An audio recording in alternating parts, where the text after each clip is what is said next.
2월 13일 하늘에서 내리는 일용할 양식 하나님의 말씀은 민수기 31장 1절에서 8절까지 말씀입니다. 여호와께서 모세에게 말씀하여 이르시되 이스라엘 자손의 원수를 미디안에게 갚으라. 그 후에 내가 내 조상에게로 돌아가리라.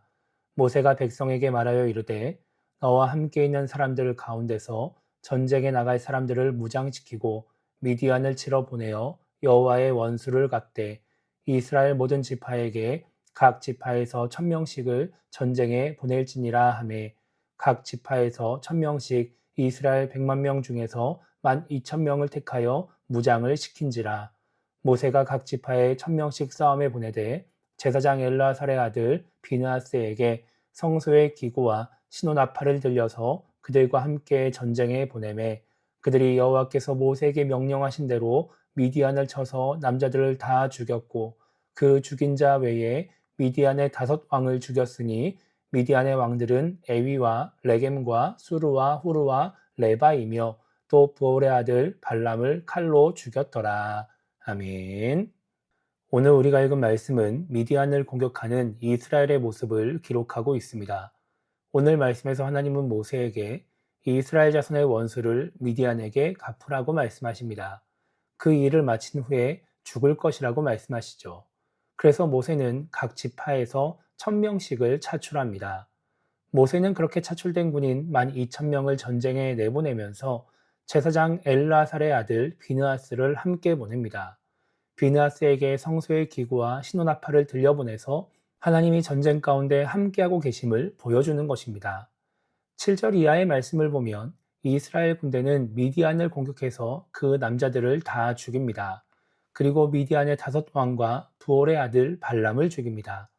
여기에 나오는 발람은 모압 왕 발락의 부름을 받았던 예언자 발람입니다. 그렇게 미디안 남자들을 다 죽인 이스라엘 군인들은 미디안의 여자들과 아이들을 사로잡고 가축과 재물들을 전리품으로 챙깁니다.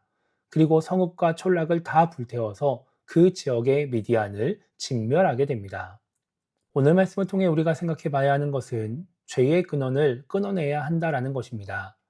미디안은 민수기 22장에서부터 모압의 왕 발락과 함께 이스라엘을 저주하는 일에 앞장섰습니다. 그리고 민수기 25장에서는 모압 여인들과 미디안 여인들이 이스라엘 남자들을 유혹해서 음행하게 하고 우상을 섬기게 합니다. 그로 인해서 하나님의 심판을 받고 이스라엘 사람 2만 4천 명이 죽게 되죠. 그래서 민수기 25장 16절 이하의 말씀을 보면 하나님은 모세에게 미디안 사람들을 대적하여 치라고 말씀하십니다. 미디안 사람들이 속임수로 이스라엘을 대적하고 유혹하면서 심판을 받게 했기 때문입니다. 하나님은 이러한 과정에서 미디안 사람들이 이스라엘에게 해를 끼치지 못하게 미디안을 위협하는 정도의 공격을 하게 하지 않으십니다. 아예 그 지역에서 미디안을 없애버리십니다. 남자를 다 죽이고 재산을 탈취하고 삶의 터전을 없애버리십니다. 왜냐하면 죄를 짓게 하는 근원, 죄의 근원을 끊어내야 하기 때문입니다. 그래야 다시는 그들로 인해서 죄를 짓지 않기 때문인 것입니다. 지금 우리에게도 죄를 짓게 하는 유혹들이 항상 있습니다. 우리로 하여금 하나님의 말씀대로 살지 못하게 하면서 하나님의 뜻을 이루지 못하게 하는 유혹들이 있습니다. 세상적인 방법이 더 좋아 보이고 사람의 방법이 더 좋아 보이게 만들어서 하나님의 뜻과는 다르게 죄를 짓게 하는 것입니다. 우리는 그런 유혹들이 찾아올 때 그 유혹에 넘어가지 않으려고 하고 유혹을 뿌리치려고 합니다. 그렇게 해서 죄를 짓지 않으려고 하는 것이죠. 그런데 하나님은 그 유혹을 피하려고만 하지 말고 그 죄의 근원, 유혹의 근원을 끊어내도록 하십니다. 왜냐하면 우리 인간이 연약하기 때문에 언제 어떻게든 죄의 유혹에 넘어갈 수 있기 때문입니다. 이스라엘 자손들은 가나안 땅에 들어가지 않은 상황 속에서 하나님의 은혜 가운데 살아가고 있는 중에도 유혹에 넘어갔습니다.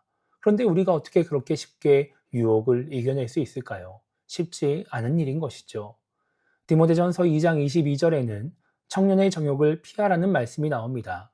고린도전서 6장 18절에는 음행을 피하라는 말씀이 나옵니다. 여기서 피한다라는 말의 언어적인 의미는 사라지다, 없어지다입니다. 그러니까 피한다라고 하는 것은 내가 그 원인으로부터 도망가서 피해서 나에게서 그 원인, 죄의 유혹이 사라지게 만드는 것입니다. 유혹을 할 수 있는 그 원인 자체가 없어지게 만드는 것입니다. 그것이 죄를 짓지 않게 하시려는 하나님의 방법입니다. 그래서 오늘 하루를 시작하며 우리가 이렇게 기도했으면 좋겠습니다.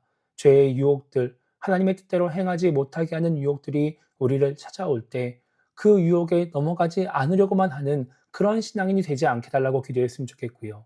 죄를 짓게 하는 근원, 그 유혹의 근원을 없애버림으로써 그 근원에서 떠나감으로써 유혹이 우리에게 다가오지 못하게 하는 그런 신앙인이 되게 달라고 기도하며 오늘 하루를 시작했으면 좋겠습니다. 그렇게 죄의 근원을 없애버림으로써 죄를 짓지 않고 하나님의 뜻대로 살아가는 우리 모두가 되기를 주님의 이름으로 축복합니다.